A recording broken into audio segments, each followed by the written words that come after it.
One of the ways I love to use crochet is to decorate my home, and nothing beats a home decor piece that can function as organization.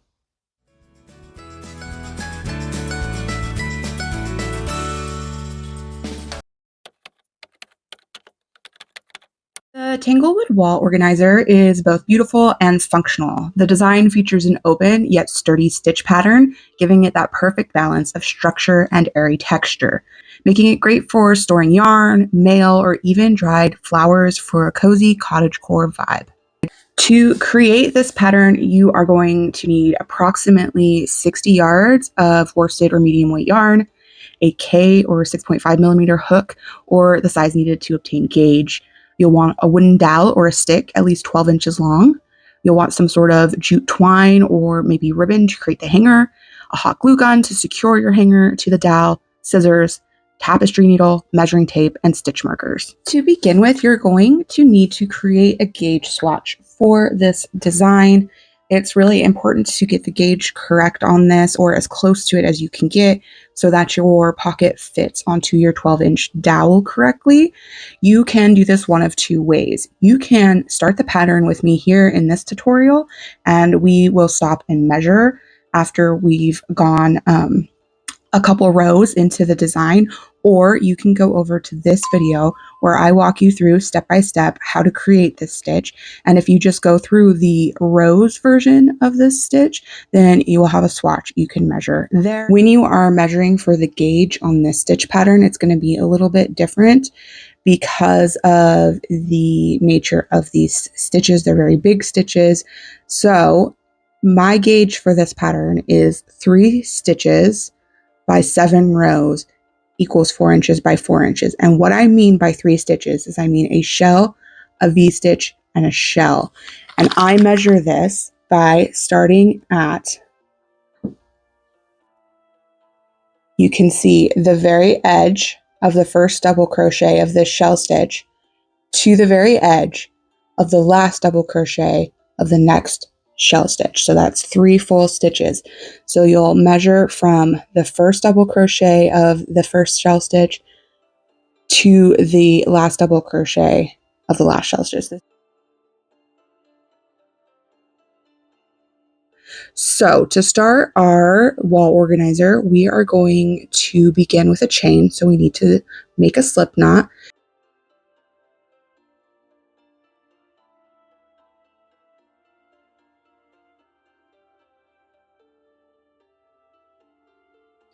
All right, first step of this pattern is going to be to chain 26.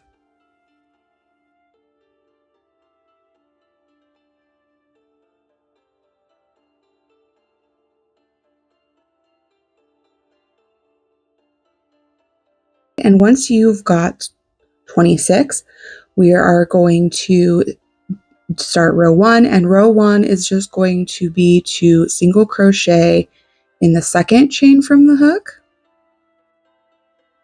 and then to single crochet in each chain across. I really prefer, especially with this wall hanger, to stick into those back bumps. So you'll see that you've got your V stitch, the V shape on this side, and then there's this little loop, this little bump on the back.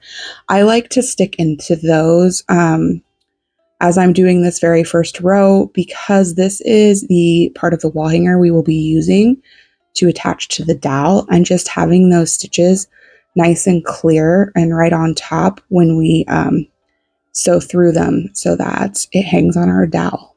So again, just single crochet in each chain across.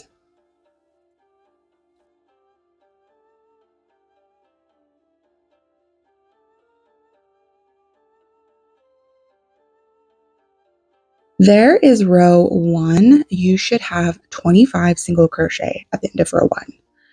All right, and now we will start row 2. For row 2, we are going to chain 2. We'll turn. We're going to double crochet in that first stitch, and this is where we're going to start learning the stitch combo we'll use throughout this pattern. So we are going to make a repeat of skip 2, shell stitch, skip 2, V-stitch. So we'll skip 2 and we'll shell stitch. Our shell stitch for this pattern is going to be 5 double crochet all in the same stitch. And if you need the definition for that, you can find it down in the description as well if you need reminders for that, because I will be calling it a shell stitch from now on. So 5 double crochet all in the same stitch. And then we're going to skip 2 and V-stitch. And a V-stitch in this pattern is going to be a double crochet, chain 1, double crochet. So that is our repeat that we are going to work across. Skip 2, shell stitch, skip 2, V-stitch. We're going to do that 3 times across. That was 1, skip 2, shell,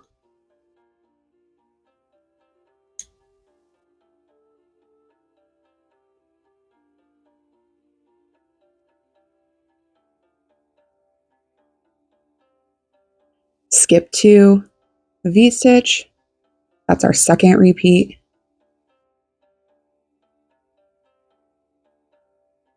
Skip 2, shell stitch,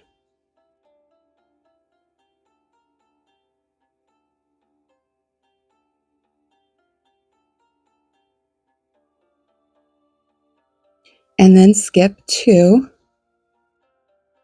V-stitch,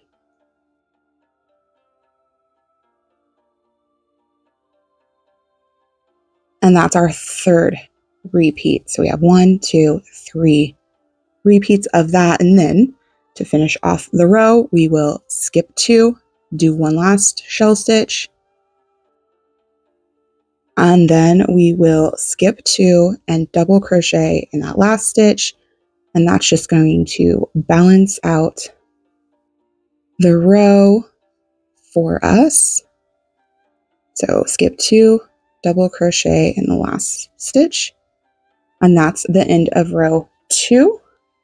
And you should have 2 double crochet, 1 on either end, 4 shell stitch, and 3 V-stitch. All right, and now we can begin row 3. Row 3, we're going to chain 2 and turn. Row 3 is also where we start keeping track of wrong side, right side.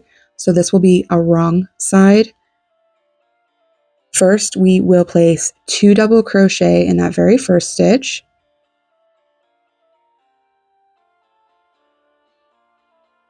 And then we are going to skip 2.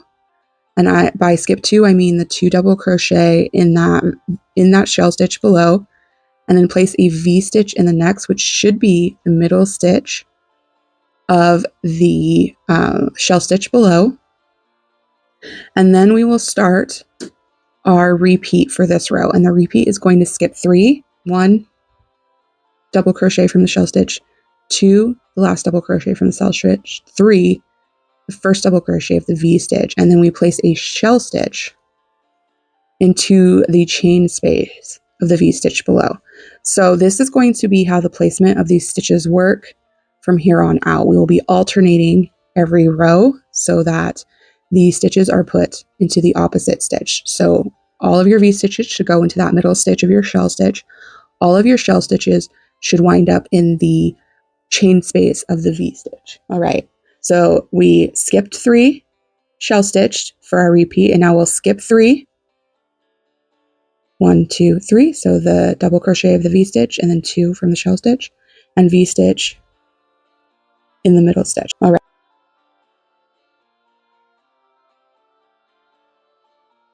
So that's our repeat. Skip 3, shell stitch, skip 3, V-stitch. That was our first through that. So now we will do that 2 more times. Skip 3, shell stitch,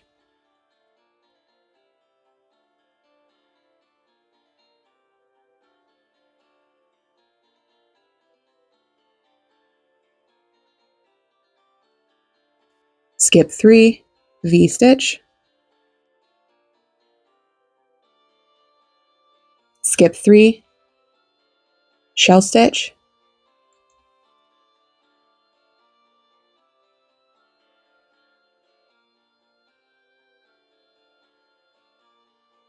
skip 3,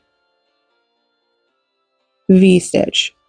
That's our third repeat of that. So now to finish off the row, we will skip 2 and we'll place 3 double crochet in this last stitch.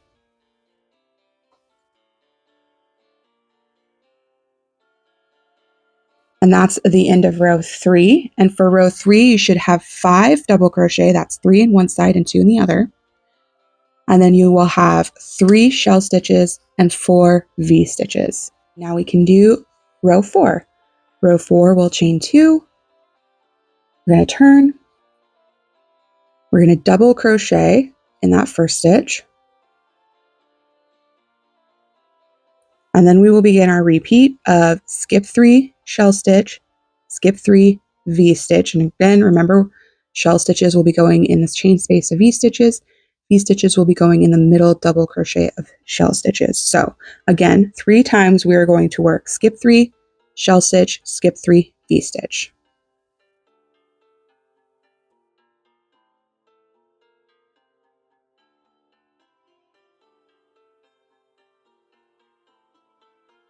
All right, and that's the third repeat. We've made our way across. Now to finish off row 4, we are going to skip 3, place our last shell stitch,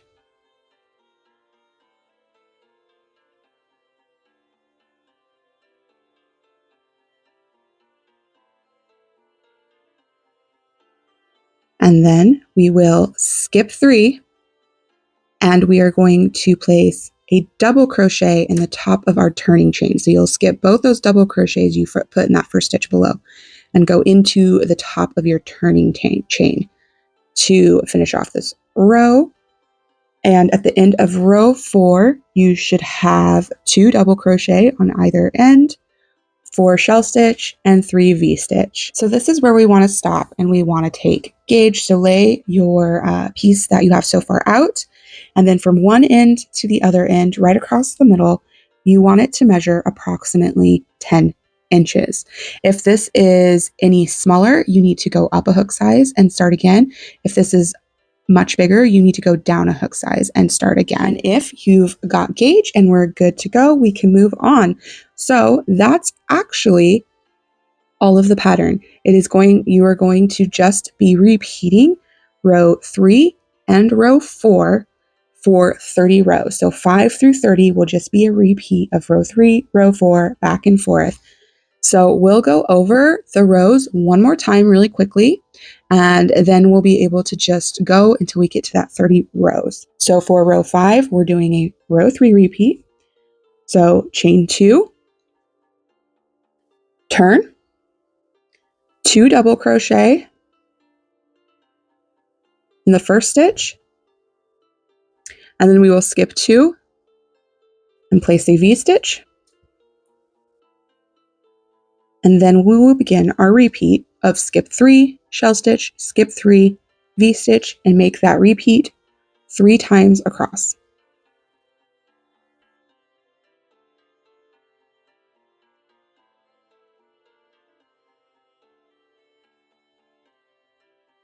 All right, and once we've made those 3 repeats, we will finish off the row by skipping 2 and placing 3 double crochet into that last stitch.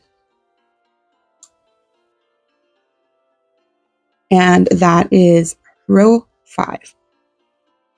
And you will have 5 double crochets, 3 in one end, 2 in the other, 3 shell stitches, and 4 V stitches. And for row 6, you will do a row 4 repeat, and we'll walk through that one more time. So we're going to chain 2, turn, place a double crochet in that first stitch,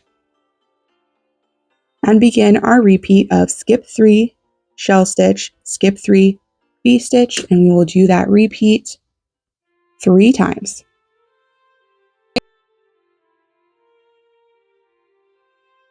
And once we've made that repeat 3 times, we will finish off the row by skipping 3, placing a shell stitch,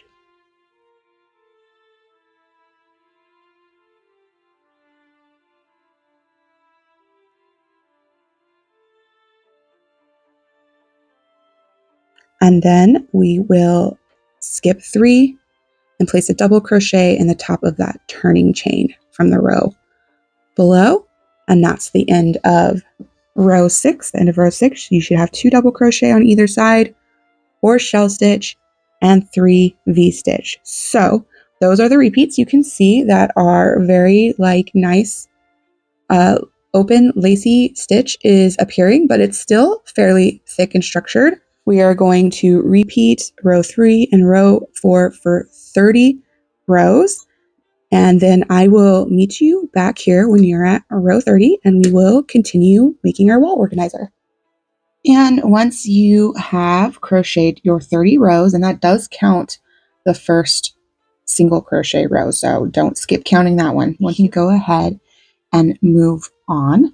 And what we're going to do next is we're going to create some little side pieces to make a fold that's a little more solid than the more lacy stitch we have here.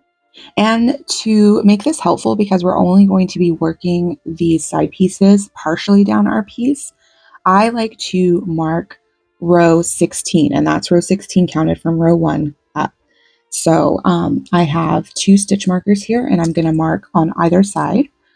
So I'll just count up from row 6 to row 16. So 1, 2, 3, 4, 5, 6, 7, 8, 9, 10, 11, 12, 13, 14, 15, 16. Okay, so right here is row 16. So I'll mark that. And then across, I will mark the other side of it, because we'll be doing this side as well in a little bit. All right, so there I have marked row 16. So to create our first side, we will chain 2, and we're going to shift so that we are working down the sides. We're not going to turn, so we want to stay on that same side of the fabric we are. This is going to be our right side.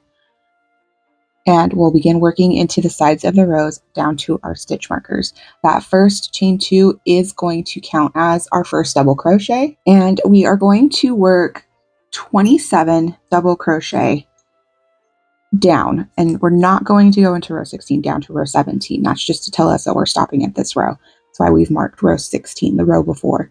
So 27 evenly, that's going to be about 2 double crochet per row.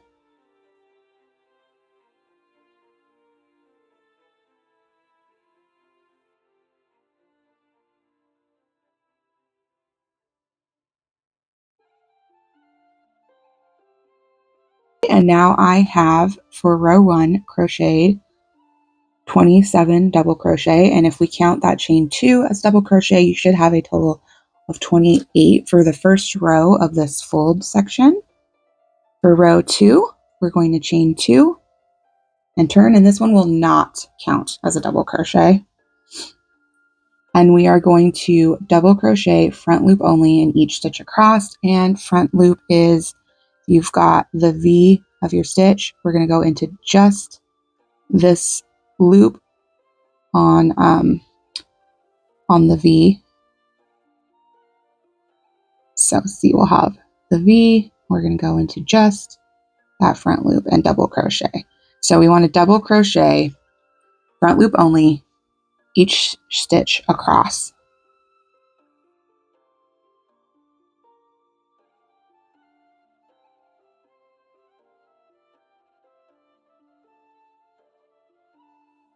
All right, double crocheted front loop only each stitch across, and I still have one more, and it's that chain 2. Just wanted to remind you that that does count as a stitch, so make sure that you work a double crochet into that.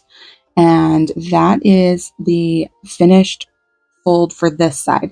So we'll fasten off, and you want to leave a little bit of a tail because we're going to use that to sew our pocket closed after we've created our other side. And now we will create the right side of our fold. So we are going to attach our yarn at the 17th row. So we have that 16th row marked. So we're going to start in the 17th row and attach our yarn. And we will chain 2. And this chain 2 again counts as a double crochet. And then we are going to begin double crocheting into the sides of the rows across to our last row, and we want to double crochet 27 evenly across this.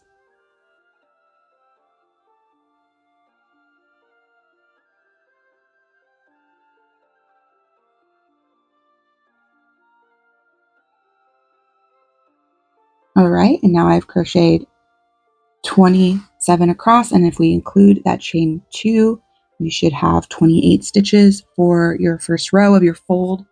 For row 2, we'll chain 2, we'll turn our work, and we are just going to double crochet front loop only in each stitch across.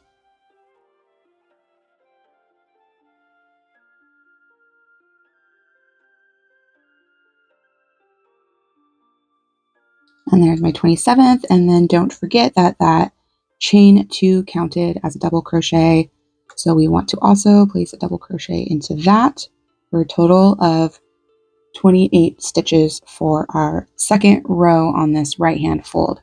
And we can again fasten off here, leaving a bit of a tail so we can sew our pocket together. And those are our pocket sides, the folds that we're going to use to create pocket. I just wanted to do double crochet to make it a little bit thicker fabric on the sides, where things are probably going to be the most likely to like poke against and stuff if you were to put like a notebook or something. And you'll see that we have these loops still showing on either side. This is the right side of your fabric. We're going to use those to guide our fold and keep our so that our edge is nice and clean there. So now that we have finished crocheting, we can begin sewing the pocket together. What we're going to do this is we're going to fold with our right sides together. And remember, you can tell your right sides by which side these loops are showing on. So we'll fold our pocket up together like this. And then you're just going to pick one of these sides to start with. I'm going to start with my left side. I will take my tail and my tapestry needle, and we're going to sew this together using some whip stitches. And basically what we're going to do to complete this is we are going to sew the edges of that bottom half, those first 16 rows, to this fold. So we want to line these up, and we want to start going through the sides of the rows on that half we haven't worked any double crochet on, and then through the stitches of those fold rows that we created, and just begin to whip stitch these together. And we'll just continue to do that all the way down. And then when we get to the end, I'll show you what we're going to do with that bottom section. So again, I'm just going through the sides of the stitches on those first 16 rows, and I am sewing them with a whip stitch to the stitches from the double crochets we made on the side of the last rows.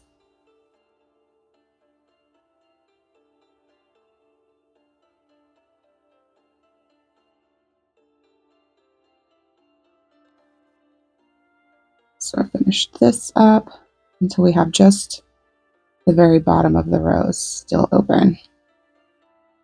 So again, we'll fold them in half so they're on top of each other like this, and it's got this little hole here, and we want to close that. So we fold those in half, and then we're basically, I like to go just to start myself off into the main body. This doesn't actually do anything, but just puts me in the right spot, and then actually go through those two rows folded together to seam them right at the very bottom to create the corner of our pocket.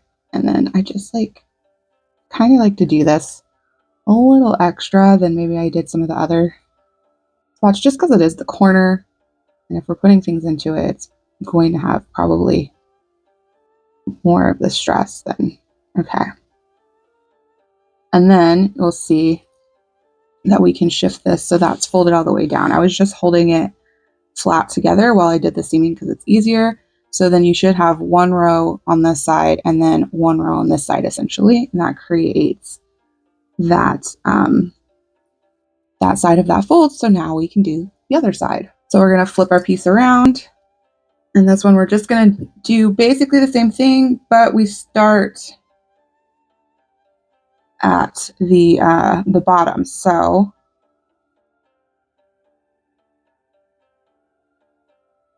we'll fold this over. We'll go through and then go through into that first stitch to start the seam. But then I will do that fold first here. So I will fold those 2 double crochet rows together, work some whip stitches through that to create my corner.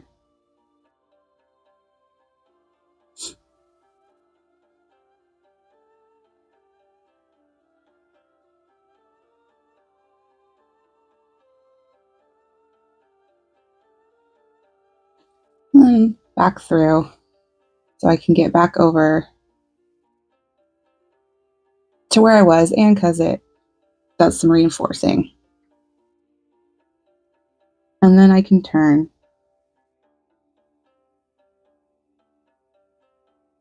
and begin to whip stitch up to the top, just like we did before, going through the sides of those first 16 we did not create any double crochet rows on the sides of, and then through the stitches of the double crochet, and we will continue to do that all the way to the top.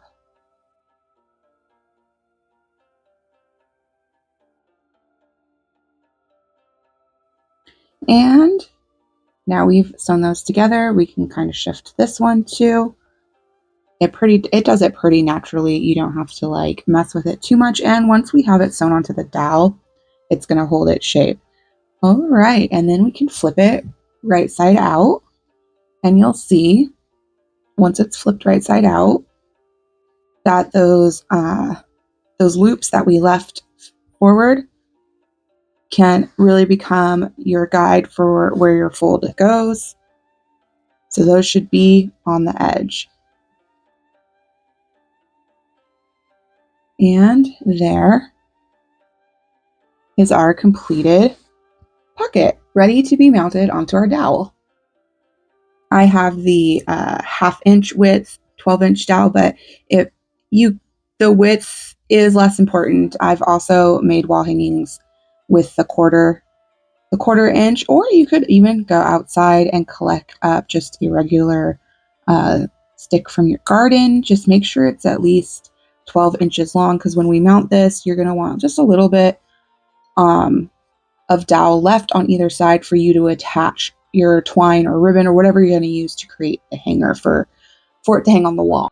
And now we can attach to the dowel. If you have enough of your tail left over from sewing up your right side of your pocket, you can use that to start. I tend to do that, and then I'll add in another length of yarn once I run out of this one, just because this is in the right position for starting. So for our pocket, we want the front, and the front is going to be the side of the pocket that has your shell stitch, V-stitch repeat, and the back of your pocket is going to be should have the single crochet beginning row on it. That's the one we're going to hang onto the dowel. So what we'll do is we'll actually start over here in the right hand corner, and you want to make sure that you're also going through that double crochet row that's right here, not both of them, just the back one on the back side of your loops. So those loops should also help you identify that. So I'm going to get myself lined up in that first stitch. I will take my dowel and line it up, and it doesn't matter too much because you can shift, but I just try to kind of make it even where I'm starting, so I'm in the right position. And I'm going to go around the dowel and then through that double crochet row right there. And I'll probably do one more. I like to make sure that this corner is very, very secure. So we'll go through that one more time and then around, and then I can start to work my way down. So again, we're going to be doing this only through the back of this pocket, only through this single crochet row back here and the double crochet row that's on the back. So we'll continue to do that. We'll see that I'm leaving this open because we couldn't use the pocket if we closed it completely, and I'm just going through those single crochet rows. Okay, and I am going to continue to do this. I do try to you don't want to pull it too tightly. You don't want to pull your fabric too tightly, but you do want it to be slightly tight. You don't want it to be loosely bunched up. You want it to have a little bit of a pull to help with keeping the pocket open when it's hanging. So we will just continue to wrap this around the dowel, make our way all the way across to the other end.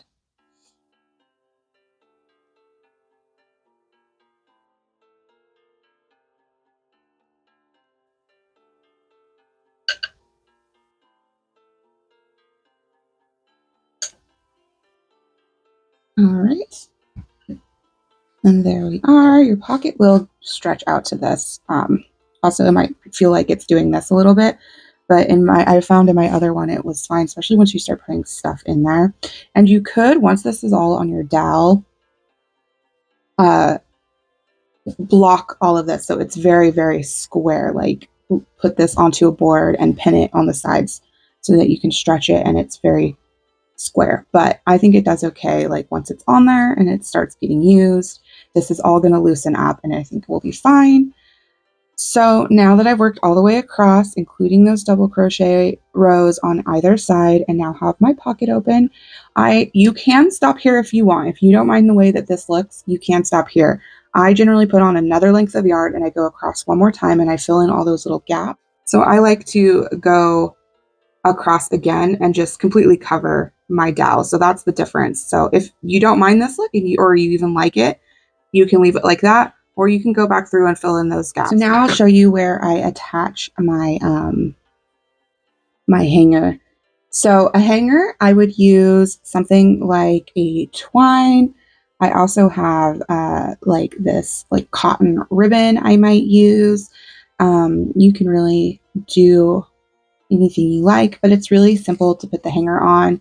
So I will take a length of twine for how long I think I want it, and then I'll make sure I leave a good amount on either end. And I'll just cut that. And then I will I like to tie the knot in the back. So I'll tie it onto one end, generally double knot. And then this is where I use the hot glue. I will typically place a dot of hot glue on the back about here, and then I'll take this little tail and I will also wrap it and just make a double and then put it into the glue on the back side just to hold it in place. It's not completely necessary to glue it. The weight of it hanging generally holds it pretty tightly. It's just you'll find that this pops off quite often, so that's why I glue it, but it's not necessarily completely required. And then you'll just do it again on the other side. And see, this one I haven't glued. This one's actually not glued, and this one's been hanging on my wall for a couple weeks now, and it's been fine because, like I said, once you've got that pressure of it hanging, they don't really go anywhere. It's more like when you're storing it or moving it around that these can kind of get popped off. And so if you don't want to lose it, I like to glue it, but it's completely optional, of course. And then you'll have your hanger on there. Now, at the moment, this is a single pocket wall hanger, and you can here place your tassels if you would like to add tassels, but you could also make this a double pocket wall organizer. And that looks like this more, which I can't get the whole thing in the video. Maybe I'll add a picture. So to make it a double pocket, it's actually very, very, very simple. What you'll do to make it a double pocket is you'll just go ahead and make a second pocket, follow all the same exact steps as we did with the first pocket. There's no difference to the pattern for that. The only difference will be is that instead of sewing that back side of the fabric to a dowel, you're going to sew it in the exact same fashion to the bottom of the first pocket. So I just go through the fabric of the fold on the top pocket and through the single crochet row of that bottom pocket, and it should look something like this. So that's how you would add a second pocket if you wanted to make a double pocket version of this. Let's stick with our single pocket for now though, and I will show you how to make tassels and how to sew them on to the bottom of your pocket to add a little bit of a decorative touch to it. The tassels are very easy to make. They do make tassel makers, but I don't have one, so I just get a hardcover book that's a good length. That's going to be a little bit longer than the length of the tassels I want to make. And then I get my yarn and I put my yarn down at the bottom of the book, and then I begin to wrap all the way around the book. And then usually I can trap that first strand and then I can let go of it. All right, so now I've wrapped it about 4 times. Every time you go all the way around, I count it as 1. All right, and you'll just continue to wrap. And I wrap around about 35 times.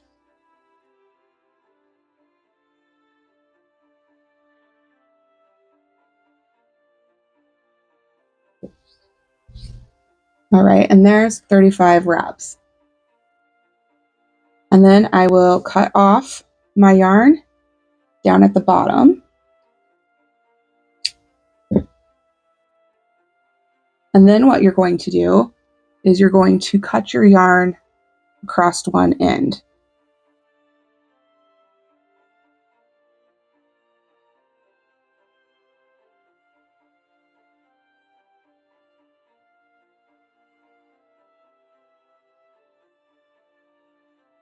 All right, and then you should have a bundle of lengths of yarn.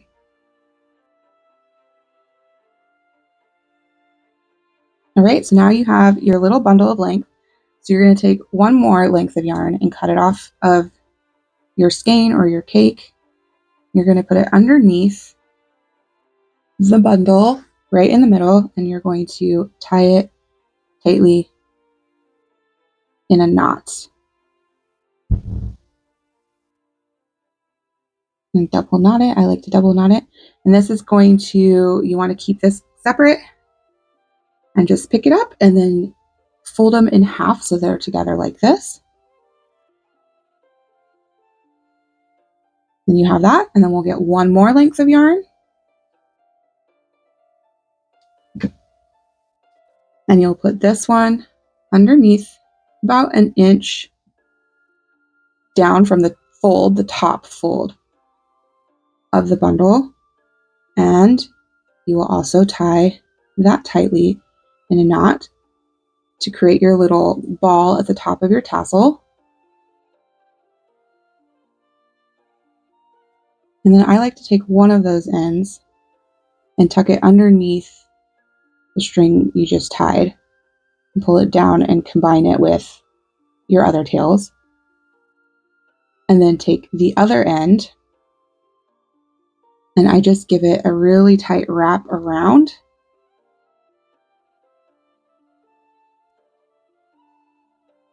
Just a couple of times, pulling it pretty tight so that you make this little little piece right here, just to accentuate that section right there. And then I will also push that one down into the neck. I always call it a neck. I'm not sure what the proper term for it would be, but pull that one down and pull it tightly into the neck down there. And then that is your tassel. And you'll want to make 2 more of these, and then I cut them all at the same time so I can line them up and make a length of them and decide on the length I want for all of them, and then cut them all the same length once they're made, just because it's easier to get them more correctly what you want them to be. And that's your tassel. And then these are really easy to attach to your wall hanging. You have these 2 strings that you left at the top. I add a tassel to each corner and then to the middle of my wall hanging. You could do just the middle if you wanted to. You could do just the corners if you wanted to. But I'll just take one of those strings and I will put it through. And then I'll take the other one and put it through the opposite direction. And then generally I will tie those in a tight knot on that corner, like that. And then to finish it off, I will simply just take those ends and put them down through the top of the tassel into the body and through the neck. And that's what I will do to hide those